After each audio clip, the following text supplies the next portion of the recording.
Hello, and welcome to GameSense Episode 3. I'm Stephanie Morrison from Team 1983.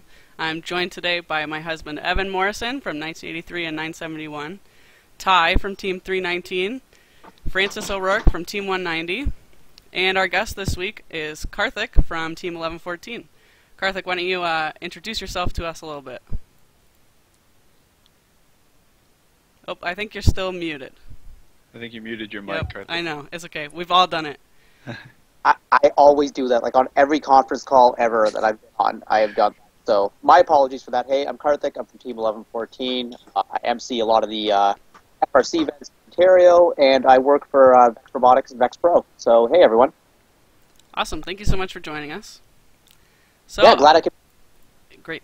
A few disclaimers before we get started. We respect your time. I know our first two shows went over a little bit, and we're doing everything we can to modify our schedule every week and make sure that we are sticking to just an hour. So hopefully we'll be done by 6 o'clock tonight. And we just really value your time, and we know that you're taking time out of your day to be with us, and we really appreciate it. With that, we don't take ourselves too seriously, and neither should you. If you don't like or agree with anything we have to say, any opinions we express on the show, please prove us wrong. And also, we want your feedback. We want your opinions. We want your questions. We do have a question and answer segment on our show. So email us, tweet at us at FRC GameSense, send us messages on Facebook, your thoughts about how we're doing and any questions you might want us to answer. So our show this week is pretty exciting. I think it'll definitely be our most exciting show yet. We are going to be doing a Week 2 recap. Upset City, right? We've seen a lot of upsets this week. Then we're going to move on to our community hot topics, and this is one that we've gotten a lot of questions submitted about: design inspiration and robot in 3 days. And because of this, we basically designed this episode around a bunch of questions we've gotten. So we're not going to do a discrete Q&A segment. Basically, the whole episode is addressing your questions about robot in 3 days and design inspiration. So then we're going to do our looking forward video today is about inbounding and defense, and hopefully I'll play the right one for you. Week 3, we're going to be talking about how we think the game will mature this coming weekend. Then we'll have Evan, Numbers, Morrison, the By the Numbers segment, running down all the weeks that are not in our robo-weather forecast, or all the events, sorry. And then we'll do our robo-weather forecast on Sacramento, Orlando, and Howell. Finally, we'll finish up with our We Pick 'em segment is going to be for the Howell event in Michigan. So, let's talk robots. Let's start off with our Week 2 recap, and I think we're going to have Ty start us out with what he saw at his Week 2 event. Sure. I went to UNH with my Team 319, and pardon if I sound nasally because I'm all plugged up and I've got a cold, and I'm actually going to head over to WPI to get Francis sick as soon as the show's over. So 319 and I went to the UNH regional, or district now, and one of the predominant strategies that we saw there, or not really a strategy, is I saw a lot more 3-assist cycles there than I did at all in week 1. And I think that that's a combination of A, people realizing that that extra 20 points is big, and B, teams being more ready, more done. They've had a chance to work on their robots, etc. The penalty situation it went downhill a little bit. It was there were a lot less of the G40s, mostly because we scared everybody away, and secondly because of the lenience on the rule.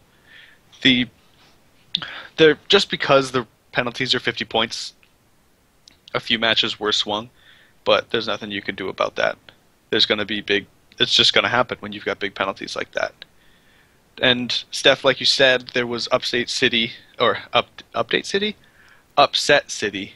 The top 1 and 2 seed, 319 ended up seed 2, and 176 ended up seed 1. We both fell to the 4th seeded alliance in 3476 and 58 and 4555. And I think that's just because this is, like we said in episode 1, is this is the game for it.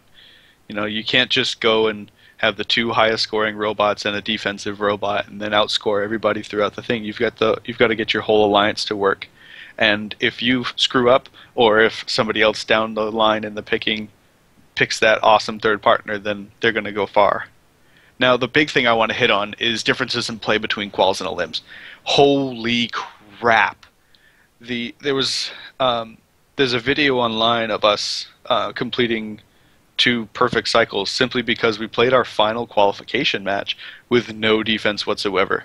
Put up like 205 points, as you know, and we're a middle to average robot. We put up 205 points without anybody interfering with us at all. Then we switched to eliminations, and we broke our shooter. 58 had to completely replace their shooter. 3647 had to pull a timeout in order to fix theirs. 3280 was hitting people so hard that they bent their bumpers into their shooter so that their shooter couldn't shoot anymore. It was absolutely insane. And I was wondering if did you guys see that at all at your week 2 regionals? Yeah, I mean, I was refereeing at the Groton district, which was in Groton, Connecticut, and holy cow, it was rough. I remember there were almost every time in the elimination match someone was coming up to us talking about the rough play, and a lot of robots took really hard hits. In fact, there was so much interaction going on, I would venture to guess almost twice as many goals were scored in the low goal than were scored in the high goal at Groton. Karthik, what did you see up in Canada? Well, I mean, there's a reason this game is called Aerial Assault. Aerial Assist. Seriously, warfare out there. And I mean, what it comes down to is if you guys are running perfect cycles where each robot's has possession of the ball for 1/3 of the time, 2/3 of the time you don't have a game piece, and you're not just going to sit there waiting for a game piece. And in qualifying, I think a lot of teams do the I don't have a ball, I'm just going to sit around and wait. But in the elims, teams have smartened up a bit, and everyone's just going to hammer each other. And it's the nature of this game. And I think when it comes down to as the season goes along and teams get a little bit more experience with their picking, they're going to realize that if you're spending 2/3 of your time or more playing defense, you might want to put more of an emphasis during the alliance selection process on defensive robots. Because what's more scarce this year? The ability to score the high goal or the ability to play effective defense and shut someone down. I think we saw a lot of that in Central Valley with the picking strategy the Poofs employed. And they even talked about it on Chief. They had no interest in picking an offensive robot or a solely offensive robot. There were like 4 or 5 robots at the top of the rankings there who a lot of people thought they should have taken. And they just went with 973, who played a very much of a fullback role. They just, tossed the ball down to the Poofs and they just hammer stuff for the rest of the time. Yeah, we definitely saw that several places. I mean, I think 1114 as well. Also, when they're doing their picking at GTR East, there was a lot of people questioning why they wouldn't have picked 1241 or 1285 and such. And that's not necessarily, you're not necessarily looking for the next best scoring robot like you have been in previous years. There are very discrete roles in the game this year for different teams, and being number 1 seed, you still might pick a robot, and in some cases probably should pick a robot that isn't primarily there to score balls, because only one robot's going to be putting that ball in the goal at the end of the cycle. Yeah, another thing I think that's going to come up repeatedly this year is Death by Serpentine, because this year if you have a competent third robot that can that you can trust with the game piece and that they can actually do competent things with it, that gives you a huge advantage if you're going to go with one of the traditional 1-2 plus 24 alliances. So I think there's a smart picking team in the 4, 5, 6, 7, 8 spot can really do some damage. Yeah, we saw at Groton that the number, I believe it was the number 7 seed, made it all the way to the finals. They won the whole thing, and that's something I haven't seen in a very long time. Yeah. Well, at GTR East, Team 4476, the Waffles, they ended up being the number 5 alliance captain, and they just picked masterfully from that spot, and then they just executed their strategies like bang on, bang on, bang on, and there's with good reason that they were able to knock off our alliance and then the 1241 alliance, which was like on paper, a lot of people would have seen it go differently, but when you just watch those matches, it's like, yeah, they had an alliance of 3 very competent robots. They had 1285 and then 2198, a local Toronto team who's never been that strong, but had a very nice robot this year that could score autonomous. And they executed a match plan every single time out, and they just it was like an alliance that had a lot of synergy, and compared to the other ones where it was a little bit loose. So you can do a lot with a lower seeded alliance this year.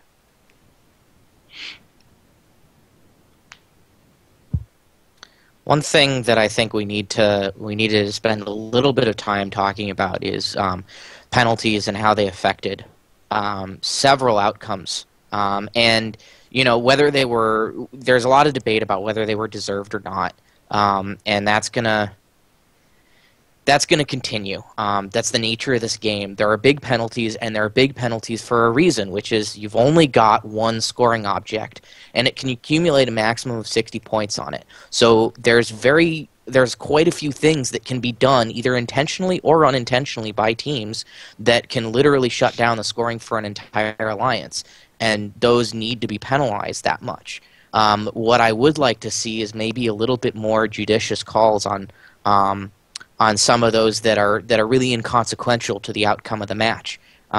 Slapping teams with a 50-point penalty because they, accidentally possessed a team's ball and got rid of it in 2 seconds.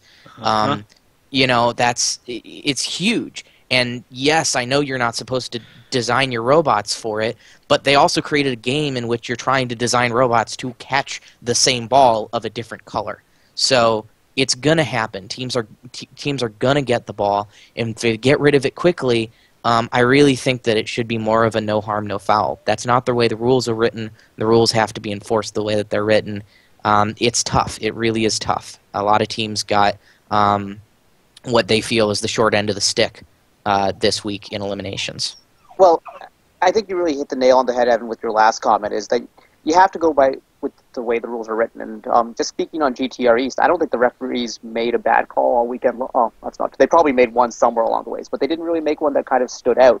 I know a lot of people talk about the calls that happening against us, but those were the right calls. By the letter of the law, those are the right calls. Now, whether those penalties should be worth that many points, that's something different. But in terms of match play, like I know at GTR East, the right outcomes happen. Now, when you're talking about what to do with these penalties, I mean, like, I get you want to have a 50-point penalty when there's the potential that someone could misuse it to create a 60-point cycle. However, this just goes back to last year, where, like, I thought the dumbest rule they had was if you interfered with a team going for a 10-point hang, they'd be awarded 30 points. It made no sense. But they're like, oh, there's a potential that they could have been a 30-point hanger. Yeah, but they weren't a 30-point hanger. So why are we doing that? And I just think that maybe if we went to some sort of a card system, or like the basketball system is what I would see, where in a basketball game, you're allowed 5 team fouls per quarter before you start shooting. So you do a fairly inconsequential foul, whistle blows, they just put a 1 up on the board, nothing happens. Now, if you do something consequential, like interfering with someone who's taking a shot, then they automatically get their 2-point shots. But we kind of need something like that where, a team's allowed, 5 warnings through the day, and then afterwards it's like, okay, we dropped the boom. But, just for all these little inconsequential things that don't affect the match at all, a 50-point penalty, like the one that happened in San Diego where 2485 allegedly threw a ball to try and disrupt 330, whether it was intentional or not, it's clear that it had zero effect on the match. There's no way that should be a 50-point penalty. So the referee thought it was intentional. He called the 50-point penalty. That's within the rules. But the rules shouldn't be so poorly written such that referees are put in a position where their decision on intent ends up swinging a finals match. Like, we're putting too much on the referees, not to mention the terrible interface they have to work with. It's not fair that they're becoming the focal points of these matches, where if these penalty values were lower, they wouldn't have to be. They could only, if they had the ability to only drop the big 50-point bomb when it actually affected the match, I think people would be a lot happier in general. Yeah, I think you brought up actually a pretty good point, is if you look at professional sports, fouls don't give you points. They give you an opportunity, they give you a better opportunity to get points. In basketball, you get the foul shot. In hockey, you get an extra man. In football, you get either moved closer or further away from the field or from the end zone, etc., etc. And it's tough to do when each match is only 2 minutes. So you have to find a way to affect the game without affecting flow and without affecting, it or the time of the game. But this is the only game I can think of where it's just like, oh, foul, you get points. Well, in my day job, one of the things I do is I work on the game design committee for the Vex Robotics competition, and I also manage all the referees and all the refereeing stuff that happens. And one of our big philosophies in designing games for VRC for the past 5-6 years without any penalties whatsoever. Like, the only penalty is you have 2 grades of penalties. I shouldn't say there's no penalties, but there's if you commit a foul, 99% of the time it's going to be a warning because it's inconsequential. But if it's consequential, it goes with a DQ. So that's the kind of thing I'd love to see FRC implement. Yeah, I think those are I all agree. really. Sorry, Ty. Yeah. It's those were all really good points, and I'm glad you brought up the 330 match. I think is a really good example for that. And I'm often reminded about 2010 and accidentally getting balls underneath your robot. I feel like that draws a lot of comparisons from accidentally catching a ball to just like the consequences that you had to design for or were encouraged to design for that result in penalties. But I think this has been a good discussion, and we should move on to our community topics. And I think, Karthik, you're going to start us off talking about some of our design inspiration and Robot in 3 Days topics. Yeah, sure. First of all, I just want to thank all the guys here at GameSense for inviting me on to talk about this, because I think it's a topic that about being a part of Build Blitz, and I know internally at Vex Robotics and IFI, we've talked a lot about, we didn't just haphazardly go into Build Blitz. We knew that there would be some people who wouldn't necessarily be happy about it, so we had to try and figure out what all the goals were. So, I think when you evaluate anything like the 3-day build processes, you need to think about what are the actual goals of the community. Because if the goal is to have a robotics competition that can get on TV and change culture en masse like that, you want to have everyone to have the best possible robots. But some people in the community don't necessarily see it that way. They think that FRC specifically should be an engineering design challenge. And part of an engineering design challenge is you don't want to be giving away the solutions. So I think it'd be curious to see where you guys think it should fall on the spectrum of that, but which is the way that FIRST should be pushing us towards, because that really kind of answers what we should be doing with these 3-day builds. Yeah, I think it's a tough question because every team operates differently. It's part of the program, and it's up to them. And there's this information that's out there and available, and how do teams choose to use it? I know, I hate to split teams into tiers, but it's one thing that really can help give some clarity to this. You've got the really top tier teams, the top 10% or so. Typically wouldn't have had a problem with the game anyways, probably would have come up with some of the same solutions in their prototyping, whether they used them or not, as the 3-day builds. And they're either going to end up with something like that, or they're going to end up with something different because they know that that's a baseline benchmark that they can use. And then in the middle, you've got teams that, are mid-tier. They may have gotten to the solution, they may have not, they might have had a unique implementation. These are a lot of teams that come out with some really creative solutions to the game every year. Some of them work, some of them don't. And how do they utilize that? Is it an inspiration point? Is it a starting point where they take it and then start moving on and developing solutions to some of the problems that showed up with it?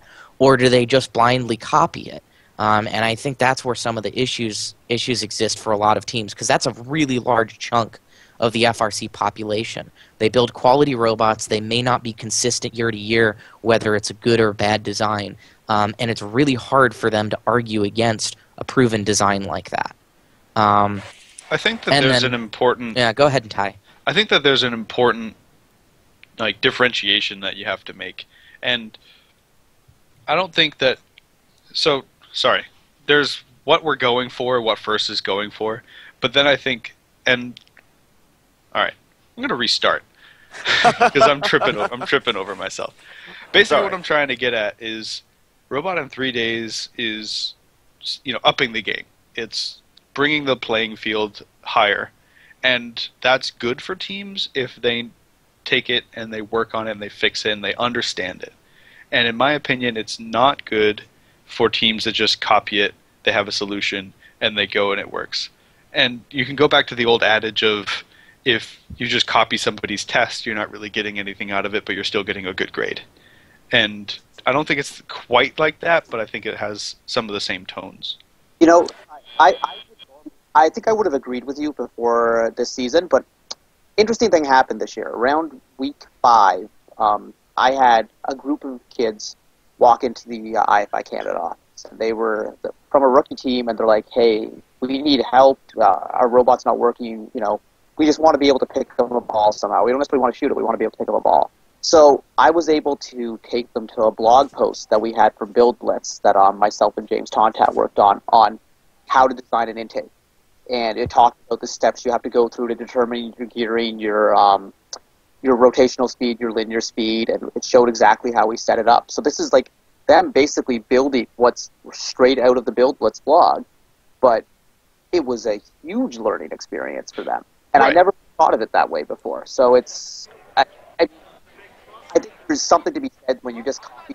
You're obviously missing out on that beautiful prototyping phase where you fail a bunch of times and you learn so much. But I still think that there's a possibility for teams to learn a lot just by looking at pre-existing designs and going with them, boom, boom, boom. No, I agree with you on that. But for me, it's, and I guess maybe we can get into this. For me, it's the teams that took the CAD model from, like a Build Blitz and then just like hit the print button, or so to speak. And I know that they learned a lot from it, but for your example, they learned a lot from actually sitting down with you and the blog and learning how to do an intake. Whereas if you just told them, okay, you need this gear ratio, this motor, these wheels, put it together, and your intake will happen. I want to... Oh, I'll let Francis talk. It's all right. Just real quick, this is something that I've sort of believed in for a long time, and maybe it's because I'm from New Hampshire, but it kind of ties into this, is that each team is the best person to decide what's best for them. And if that means that they take Robot in 3 days and draw inspiration from it, and maybe they use a little bit here and a little bit there, that's great. If they copy it completely, that's also great because that's what they want. And maybe it's sort of like the live for your die mentality I have, I don't know, but like I think that each team can make the decision what they want. Like Karthik just said, there's a team that really needs that, well, maybe not needs, but really benefited a lot from doing just a almost complete copy. And there's a lot of teams that don't, I agree with you, Francis, but I think to play devil's advocate here, I think there's some people who have a lot of heartburn about Build Blitz and Robot in 3 days because they feel that it's making it harder for them to compete. Because the time that they would have come up with before would have been 75th or 80th percentile designs, or suddenly now 50th percentile designs. So, I mean, I do think it's, every team should do what they want to do and what's best for them. But I think there's a lot of teams who I actually disagree with completely, but they feel that they're being hurt by this. So even if we say to each their own, they're going to be like, well, no, not to each their own, because their own is screwing me up. Well, I would say to them and that, one other point. Go ahead, Evan. Go ahead. Thanks. One other point that goes to that is there's also teams that are having internal problems dealing with this. It is very difficult in any engineering situation to try and propose something that is counter to a proven design. It's just fact. Proven design carries weight. And so I know there's teams out there that feel like internally maybe the mentors want to want to encourage the students to develop their own design, and the students are so turned on to this idea that it works and we can do this and let's do it, that it's creating some internal tension. And I'm not going to say what's the right or wrong solution. Again, to each team its own. But within teams, there's this argument of poisoning the pool, so to speak, of the design process. And to go with that, there's also the teams that are having issues coping with the strategy phase of the game because 3 days into the build season, there's a working design. And it's really hard, even for experienced engineers, to keep in that brainstorming phase as long as they really should, and hash out exactly the requirements of the robot, what they need it to do before getting to the design phase. And I feel like a lot of teams may be skipping that or glossing over it because they see something that works. So one thing I wanted to mention, and it just kind of hit me right now, and you have to wonder if Robot in 3 Days and Build Blitz hurt a lot of teams this year, in that the proven solution that every one of those teams gave was a high goal shooter. And one of the things that we talked about earlier is that the formation of alliances right now, you don't necessarily need a lot of high goal shooters or teams that are just focused on that. And I think it would have happened anyways, because teams always try and do the sexiest task, which is the biggest point one, which is always scoring high. But it would have been interesting to see how differently the season had evolved if one of the teams, had just focused on, hey, let's do the best passing robot we can. Let's do a double-sided intake that can spit the ball in and out. It can go from side A to side B or from side A to outside A, and do a really fast spinning something like that. Because I think a lot of teams kind of have missed that, and as a result, there's a lot of...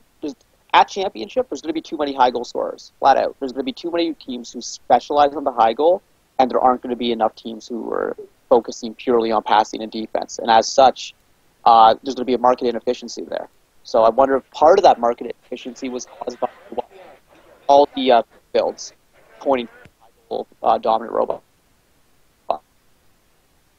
Yeah, I think you hit something very important, Karthik, there, because if you notice, there's some teams like 25, a high-profile team, a team that's seen a lot of success, won a world championship only a couple of years ago.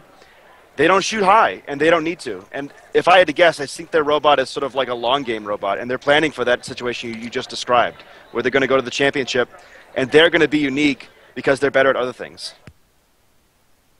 Yeah, I think that's a really good point, Francis. And one thing I wanted to bring up about what Evan was saying about robots or teams that have kind of some internal conflict because of Robot in 3 Days or seeing a solution before they're done brainstorming. I don't think it's necessarily a bad thing. I think there are situations, maybe the situation where they just see a solution and want to emulate it exactly without question, may not be the best thing for every team, but if it's causing internal conflict, that means it's making you ask yourself the question, is what I came up with really the best thing? And I think that you might get better things out of that, or maybe they come to a compromise between the two, and that's some of the ones that are kind of similar to Robot in 3 Days, but have some more unique components. Yeah, I do want to bring up 1114's 2008 robot and another topic that follows along with that, which is that winning is inspirational. And there are teams out there that do not have the resources to both design and build a robot that is as capable as a robot in 3 days in the 6 weeks. They may be able to do one or the other, but they're just short-handed, or they don't have the mentor experience available, or whatever. And so they'll see the robot in 3 days and see, we can build that. We can build it from the CAD drawings that are available, or whatever. And understanding, they do understand that they are copying somebody else's design, but they're copying it under the guise that it will make them competitive and that they will be able to win more matches, and that is inspirational to them. And you can't argue with that. And with the 1114 thing, there's a lot of robots out there this year that are based on 1114's dominating 2008 robot, and some that are quite a bit based on 16's dominating 2008 robot. In fact, 3 of the Robot in 3 Days are heavily based on 16's 2008 robot. So there's this idea there that just being able to put something on the field that's competitive, whether or not there's design learning experience in there, is inspirational, and that is what the program is about. Karthik, were there any similarities in your design process between 2008 and this year and what you were thinking about, other than it was a giant fabric-colored ball? Well, I mean, our design process has been very similar from 2008, 2009, 10, 11, 12, 13, 14. We do go through the same steps in our secret sauce, but there was the geometry was what we liked from our 2008 robot because it had the right geometry for intake and stowing and had a good release point. I don't know. A lot of people who've seen our robot this year just kind of assume it's a scaled down version of our 2008 robot, but it absolutely isn't. We actually completely changed the way we shot because in 2008, there was no accuracy wasn't important. You just wanted to fire it over the overpass as quickly as you could. While this year, you wanted to get into a goal, so you have like a small epsilon that you're trying to work within. So we kept the same geometry because our robot had to stay under 5 feet, and that year it had to stay under whatever the height was. Had to be able to pick up, a large spear, and it had to be able to shoot from a decent release point to avoid being blocked. But what really changed was the implementation, and that's why we went from a spring stored energy solution to a wheeled shooter solution. That actually Cool. that actually raises another question I had, and this goes back to Robot in 3 days. And if I'm diverting, then stop me. But how many, for example, what was the team that did the motor-powered arm? That was Team Copioli. No, not Copioli, not the motor-powered Boom Done. smacker. Boom Done, yes. How many motor-powered launchers do you think we would have seen if Boom Done hadn't gone down that road and tried to come up with something? And right, and conversely, how many bad implementations or missed implementations of Boom Done have we seen where they just can't shoot the ball? And also the El Toro intakes, I think that's something that wouldn't have occurred to a lot of the teams that ended up using it. Normally, I'm fully confident that 148 with their Robot Vader would have prototyped that, whether or not Robot in 3 days had happened. That's just the kind of team they are. But there's a lot of teams out there that I think saw this as a very simple, elegant solution to ball pickup. And that wouldn't have thought of or prototyped it. I didn't think of it. It's kind of a little bit out there compared to what we normally see for picking up balls in first robots. It's usually just the overhead bar. Well, I mean, the other analogy I'd like to look at is that if you think back to 2007, the Cube game, there was there was a handful of roller claws. There was a decent number of them, but they weren't super prevalent. You come to 2011, another Cube game, everyone was doing a roller claw. And as long as First chooses games where the game piece has some similarity to past game pieces, people are going to adapt, and things are just going to the more efficient solutions are going to grow. Because, if you think about game piece solutions way back in the day, no one did roller claws. It was like stupid pinchy claws everywhere, tennis rackets to pick up every object. And you look at this year, how many stupid pinchy claws do we see? There's not very many of them, and it's because people have kind of adapted. The whole over-the-bumper pickup, that's something that teams just didn't think of before. Now everyone's doing an over-the-bumper pickup. So in one ways, yeah, absolutely, Boom Done influenced it with the El Toro pickup, and that was an in-season influence. Regardless, people were always going to rest on designs from the past. I have a question for anyone, basically. Do you see, we're talking about design inspiration, do you see a difference between the inspiration that teams are going to take from Robot in 3 days as opposed to previous competitive robots in a similar game, a dominating robot? Is there a difference in the inspiration? Are they the same? I was actually just about to comment on that. I think they are fundamentally different because one of them is designed specifically with this game in mind. And the Robot in 3 days, the short cycle builds, are this game, these rules, this kit of parts. And that's not the case when you're looking at previous designs. And I think that when you have to adapt somebody else's design, that's really when the learning and the innovation comes into it. And there are a lot of teams out there that did adapt the Robot in 3 Days designs. They added bits in there to accommodate for some of the weaknesses with how it holds the ball, or they changed the geometry slightly to improve certain aspects or better fit what their strategic goals were. But if you're taking a previous year's design or previous season's mechanism, you have to do that. There really isn't a way around it. And a good example of this was 971's 2007 robot. I don't have a picture of it. I didn't send this to Stephanie ahead of time, so we can't pull it up on the screen. But they did a 254-60 style West Coast arm, double jointed for the inner tubes that year. And a lot of people looked at it and assumed that they had gotten access to 254's 2005 CAD files and just, copied it, slapped it on. It was really a spot-on reproduction. When in actuality they had no such access to that. They looked at all of the source material they could find. They took a couple of trips to the shop, but they had to adapt it themselves, and there was a very distinct learning experience that happened in there. I think Evan hit on a very important point. When we did our design process, we tried to stay away from robots in 3 days, but we actually sort of looked around at old robots like everyone does every year.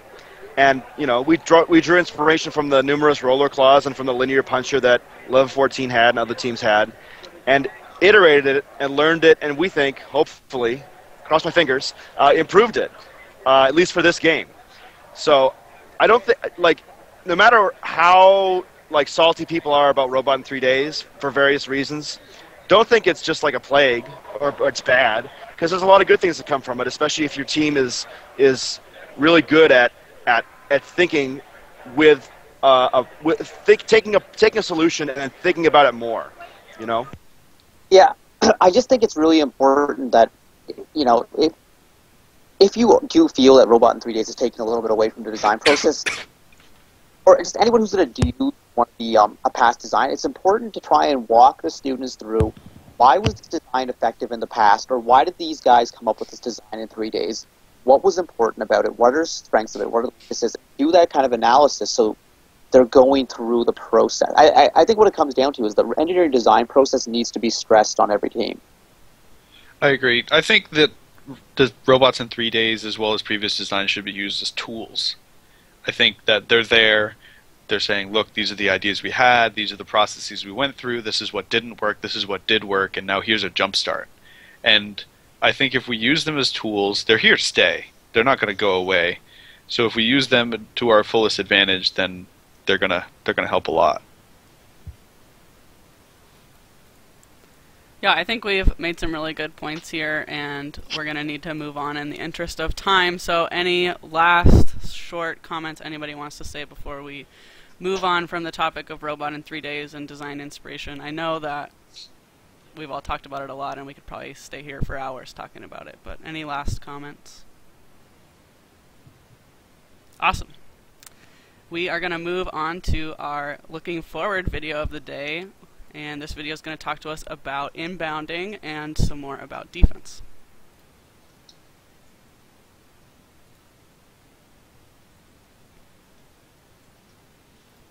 While attention is usually paid to how a cycle finishes, getting a quick start is of tremendous importance. Alliance is opting for 2 or 3 assist cycles after determining how to inbound the ball and where to make the first pass. Increasingly, alliances are opting for a quick pass immediately following the inbound. This inbounding specialist role is ideal for second-round selections, as its demands are relatively low, and it leaves them in a great position to act as a last line of defense.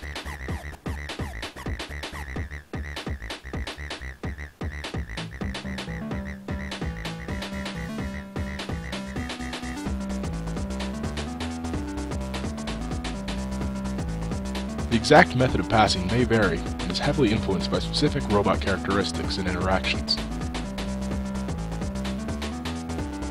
Some really innovative techniques have emerged, not the least of which is the incredibly efficient method of adjusting the ball on one end and immediately spitting out the other, worth 10 points more.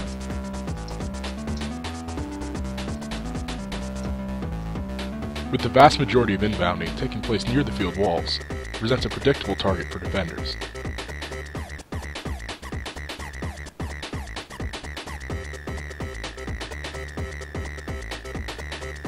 It's even juicier if they know another opponent will be in the area to receive a pass. Combined with the tendency of many teams to favor the corners for shooting, pile-ups and congestion around the one-point goal is a common sight, and it often favors the alliance with the defensive strategy.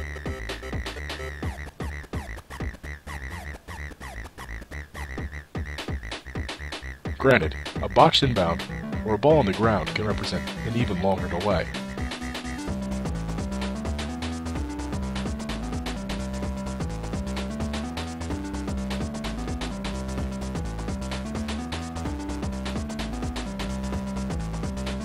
Similar to the evolutions of loading strategy in 2006, it'll be interesting to see how teams adapt as aerial assist progresses.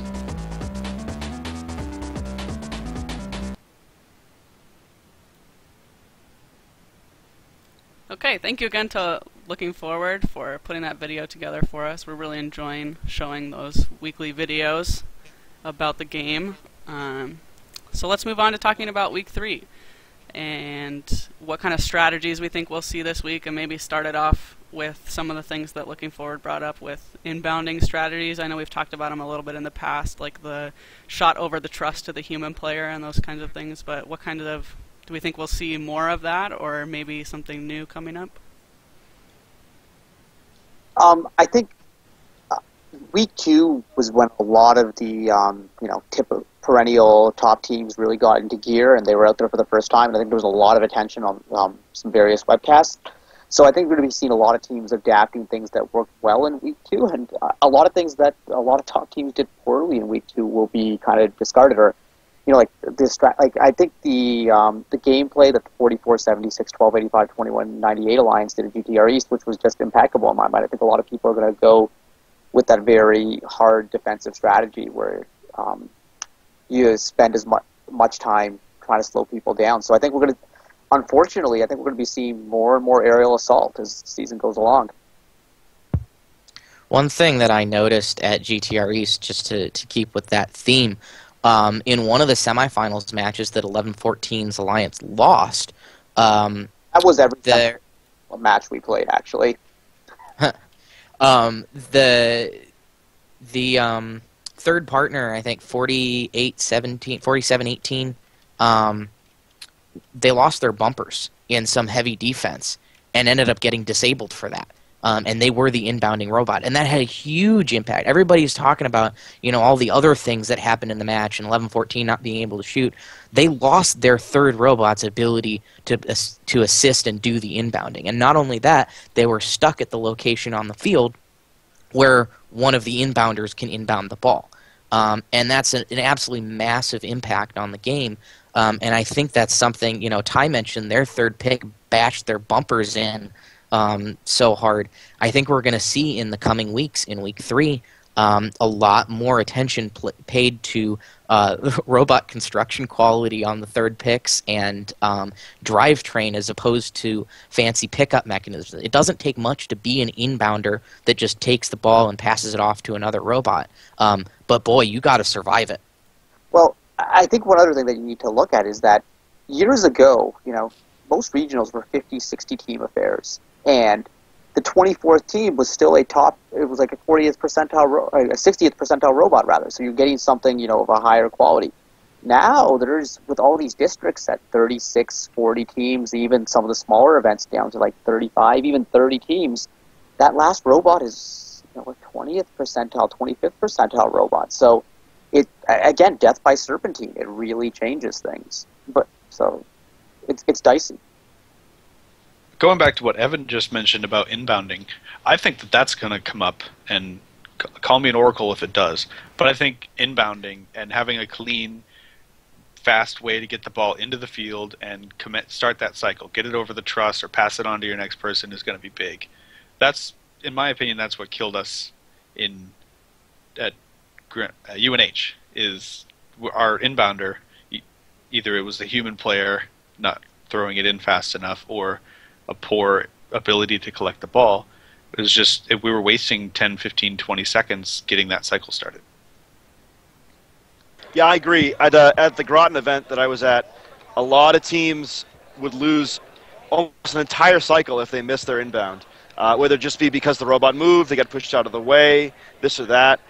One of the interesting strategies I saw is Team 121 at the event during the eliminations, they would park themselves right in front of the low goal to block off that low goal so that the other team couldn't score and complete their cycles there.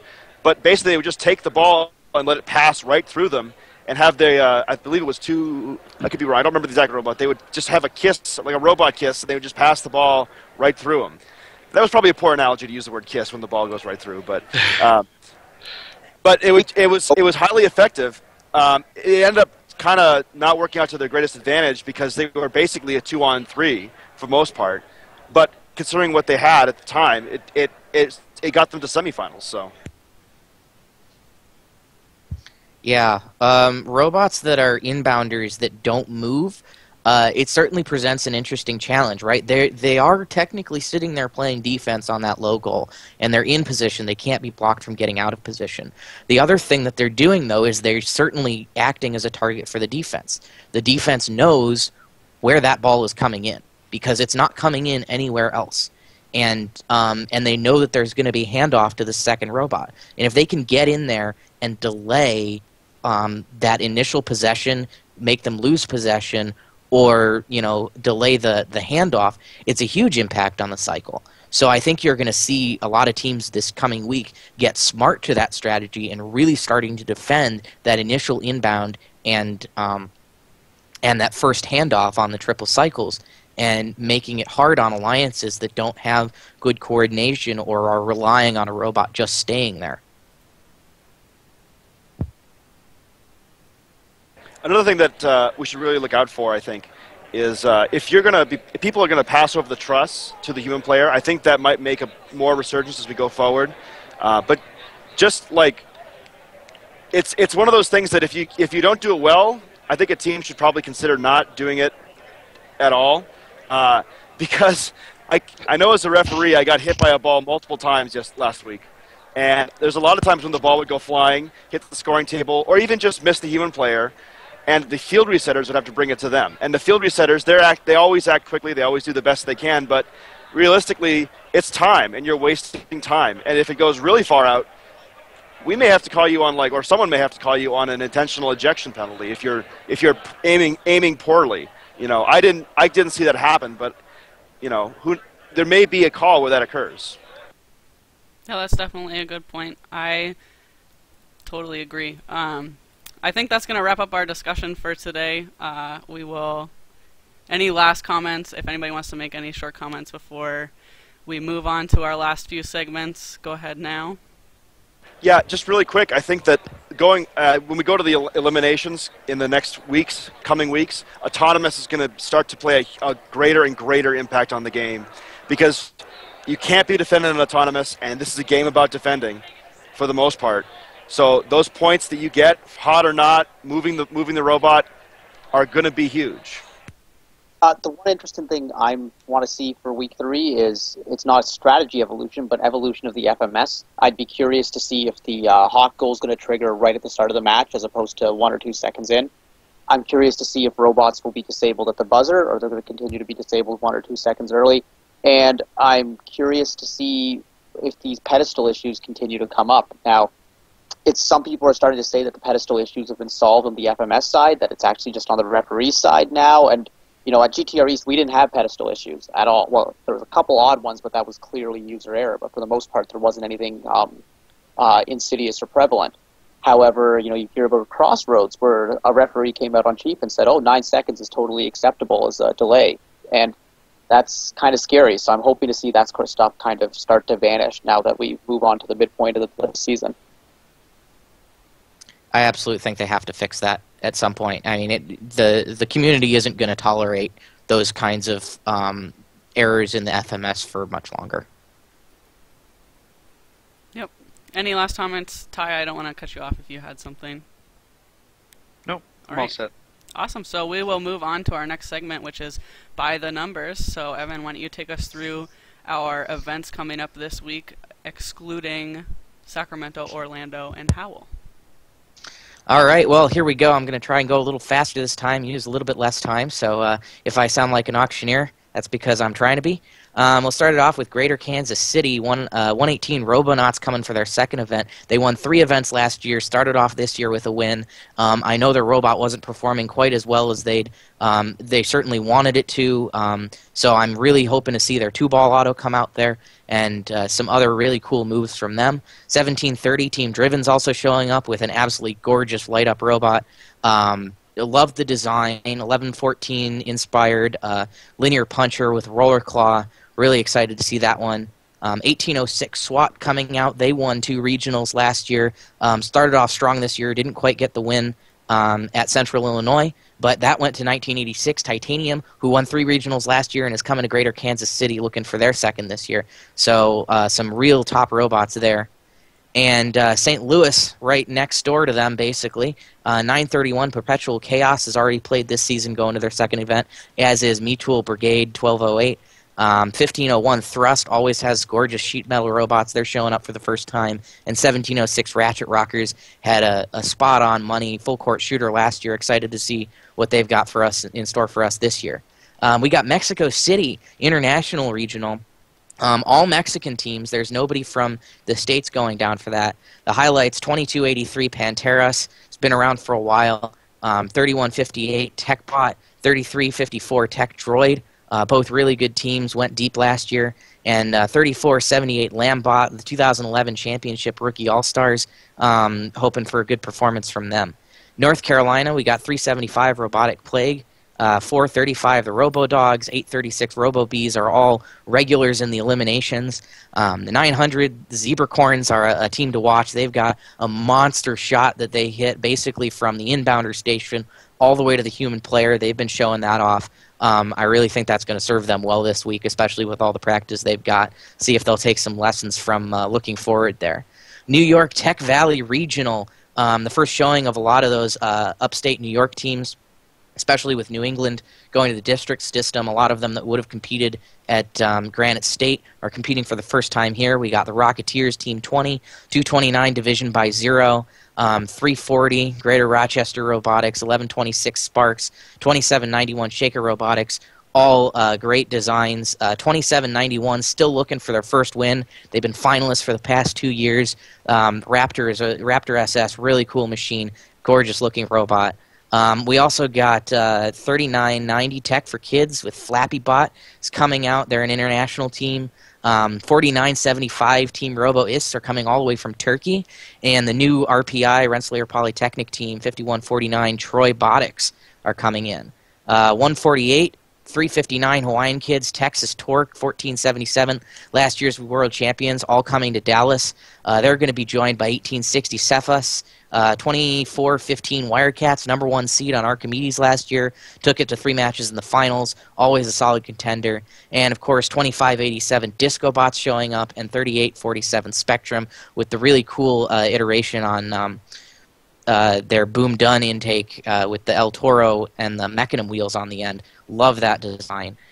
Utah Regional Regulars 159 Alpine is going 399 Eagle Robotics coming from California. They got the trifecta at Inland Empire, the Chairman's, the Win, and the Woody Flowers. So seeing if they can follow that up with some more great play. 1569 Haywire, 2122 Team Taters, and last year's Colorado Chairman's Award winner, 2996 Cougars Gone Wired. Francis is at the New England WPI district. That's got some of the regulars. 61 Intimidators, 88 TJ Squared, 190 Gampe and the Herd. Had some drivetrain problems, blew up a couple bearings at Alamo. They should have those fixed, and another strong performance expected out of them. We also got 716 Husatex, 811 the Cardinals. They won the Week 0 Nashua event with Bob. Rosie Robotics 839 and 1115 Robo Rebels rounding out that solid group. Escanaba District 107 Team Robotics coming off their win Week 1. Following that up, hoping for another strong performance, along with 862 Lightning Robotics, won 2 districts. Last year made it to Einstein. Were, I think, finalists Week 1, so they're hoping to pull out the win here. 1023 Bedford Express, number 1 seed in Week 1. Trying to get that win. 2851 Crevolutions coming up for that one as well. And We got Mar, no events last week. I didn't actually forget them. But they've got Mort competing for the second time, 56 Robe Extreme competing for the second time, and Tigertron's competing for the second time. All of them had great Week 1 performances. Royal Assault, Mo, you got 1218 Vulcan coming back out, 2016 Mighty Monkey Wrench is coming back out. Clifton's got 303 Test playing for their second round, 193 Mort Beta, and 1626 Falcons. And then out here in the West, we got 360, the Revolution, and 2557 Sodabots playing the second time. Sodabots were the #1 pick at Auburn Mountain View. Made it to the finals, lost in 3 tough matches after giving their time out to let their opponents fix the robot. That was highlighted in the blog, so they're hoping to pull out a win here. Possible partner for them would be our team, 1983 Skunkworks. We're debuting Flower for the first time. We're really excited to see what they can do. And 4061 Cyborgs were last year's Spokane #1 pick. They're playing at Eastern Washington this weekend. And 4125 is back to defend their title as well. That's confidential. And then in Mount Vernon, the last district we got is 948 NRG. Absolute money, full court shooter last year. Semifinals on their division. Hoping to see a great linear shooter out of them. 1294 Top Gun was at Auburn. They're playing the second time. 1778 Chill Out. 2046 Bare Metal also got the chairman's and the win at Auburn. Trying to follow that up with another strong performance. That's all I got. Off to the RoboWeather, guys. Quick, RoboWeather forecast. We only got 2 minutes. All right, yep. Here we go.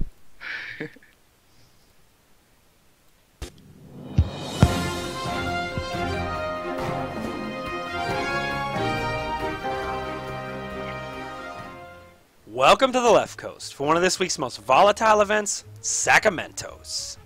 Not only is this event guaranteed to be the fresh maker, but we got enough solid teams here to pop the top off of this venue sans Diet Coke. Usually I'd call this event a sure shot to be a shootout showcase in the famous West Coast offense. But last week, I saw something I'll never forget. The Poofs trading some paint on defense. Powerhouse teams may as well powder coat a target on their back this year because this game is brutal. 1678 looks to be the odds-on favorite going in, but I would be hard-pressed to put any money down on any one team. Going undefeated at your first event, like the Citrus Circuits, will only make them more of a tempting target for old Dozer. Expect a strong showing from the Wildhats, the Robodocs, the Robovikes, Raptor Force, Eagle Force, Bird Brains, the Space Cookies, aka Miss Cheesy Poofs, the Insomniacs, the Circuit Breakers, and perennial offensive monster Spartan Robotics, aka Cheesy Poofs Jr. I said we have enough solid teams making a showing here, didn't I? What I would bet on, though, is that the alliance that takes home the goal will be one that is not afraid to mix it up center court, some quick transitions from some flashy offense to some gritty D. If you thought the Georgia Dome or the Edward Jones Dome were flashy venues, you ain't seen nothing yet. Feast your eyes on the view from Cloud City and get hyped for the Orlando Calrissian Regional. A few teams from the Outer Rim are making their way in for this event. In addition to the normal cast of characters here in Florida, we'll also be welcoming Brazilian veterans 383 and 1772, as well as the captain of the Alamo Regional Winning Alliance, 624. With these out-of-town teams supplementing the Florida home field, there is going to be little room for teams to stumble out of the gate. Lucky for Pink, this year it seems they've gotten over their annual hibernation sickness and have released a reveal video showing off a classic 233 style arm. I can also guarantee that Spam and Bacon will roll something out of their robot's garage that will be a sure shot for a deep run in eliminations. Wait, I appear to be sensing a disturbance in the force. Father, I have. My sister has it. It's twins. 2 sets, in fact. We've got 179 and 1251, as well as 801 and 1592. Watch this week to see if the force is strong with these ones. How will I ever come up with a joke for our last event? Alright. Admittedly terrible puns aside, this event is looking to be a barn burner. So don't let your mum know you're gonna miss it without expecting something fierce in the reply post. Oh no! Look, everyone, Wheezy's got himself a howler. This week marks the competition carpet debut for FIM heavyweights Hot and Las Gorillas. These two teams have a combined total of 9 Einstein appearances in the last 13 years. Here's to hoping we get to see the Hot Gorillas Alliance pull off the Wombo combo we have all been waiting to see. Wombo combo! That ain't Falco! That ain't Falco!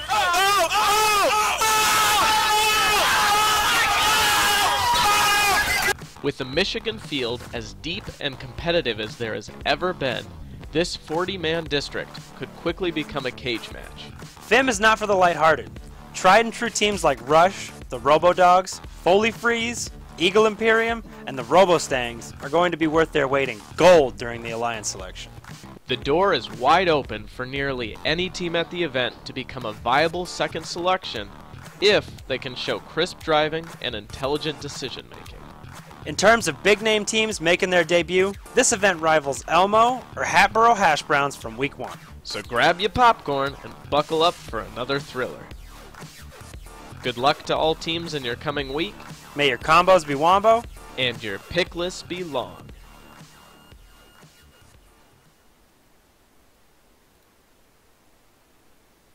All right.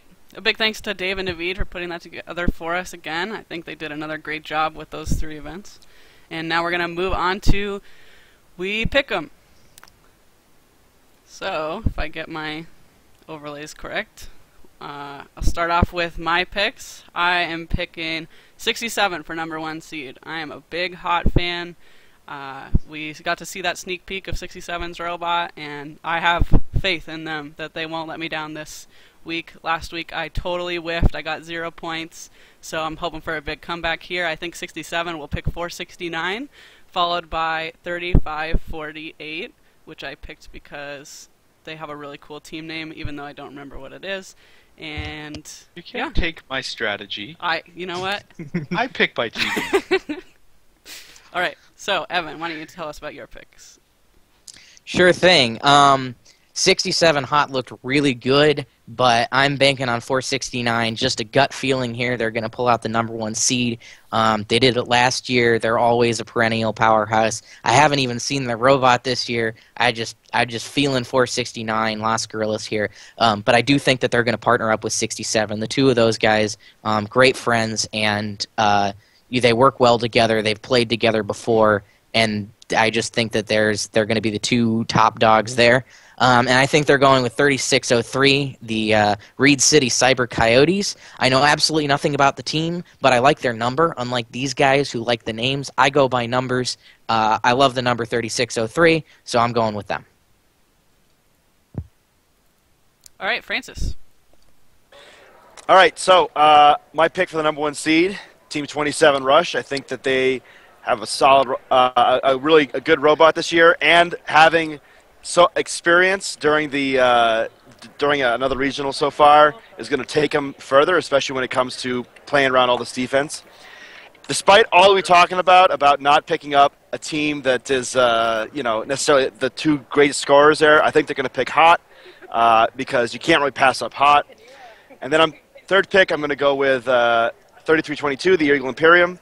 I think they're the kind of team that will fit. Historically, from my background knowledge, the kind of team that will fit into where they're going to get picked. So, hopefully, I get some more points this week. All right, thank you, Francis. Now for Ty. All right, I'm picking 67 because they're 67. 67? Yeah, 67. And then I'm picking 469 because I love the way that they make a robot that looks like it's held together from a webcast, because I've never seen it in person. It looks like it's held together with bubble gum and popsicle sticks. It's because they use that really fine aluminum tubing, and it always looks like it's just barely a factor of safety enough. And I love that. And they always score really well. And then I'm picking 3707 Bug because that's come on, Bug. It's all in capitals too. B-U-G. I don't know what it stands for. I hope it's just Bug. Awesome. All right, Karthik. Well, I'm going to go with Team 67 to be the #1 seed. To be the #1 seed this year, you need to execute a very strong qualification game strategy, which involves, your robot probably have to play a variety of roles throughout the match. And just based on the sneak preview of Hot that we've seen, I think they'll be able to be an inbounder some match, be a crusher some matches, and be a finisher in other matches. I think they're a natural for the number 1 seed, and it's freaking hot. For overall for the event, I think 67 is going to seed number 1. They're going to pick 469. We talked about how you don't necessarily want to have like the 2 best offensive robots on the same alliance unless the offensive robot can play mean defense. And I don't know how many of you out there have seen 469's drivetrains up close, but they always have the most pushing power. I'll never forget in 2010, every single time a team tried to block them from getting into the tunnel, they would just push them right out. Or 2011 at Champs, where they literally dummied us like a rag doll around the entire playing field for 2 minutes. So that seems like a no-brainer right there. And the third robot, I'm going to go with 4776. Last year, went to their 2 districts in Michigan. Did not make the elims at either of them. However, was highest rookie seed at 1, rookie all-star at 1, rookie inspiration at the other. Seems like there's some ingredients there, and I've heard good things about him from some of my friends in Michigan this year. So that's what I'm going for. Awesome. So for those of you that are curious about the standings right now, I believe Evan, Francis, and Ty are all tied with, I forget how many points. Anybody help me there? 2. 2 points. Yes, that's right. That's what I thought. I was waffling between 2 and 3. Yes, Evan, Francis, and Ty all have 2 points. The guest and myself both have 1. I whiffed last week, and our guest, Andy Grady, whiffed on the first week. So hopefully we'll see. We've all picked 67, and some of us have them as number 1 seed, and some of us don't. So we'll see how that plays out for us. And with that, we just want to thank all of you for watching. Please continue to submit your questions to us on Twitter, on Facebook, through email at FRC GameSense for any of those things, and frcgamesense@gmail.com is our email. We really value your interaction and are enjoying your questions, and if you have any comments for us, please feel free to send them in.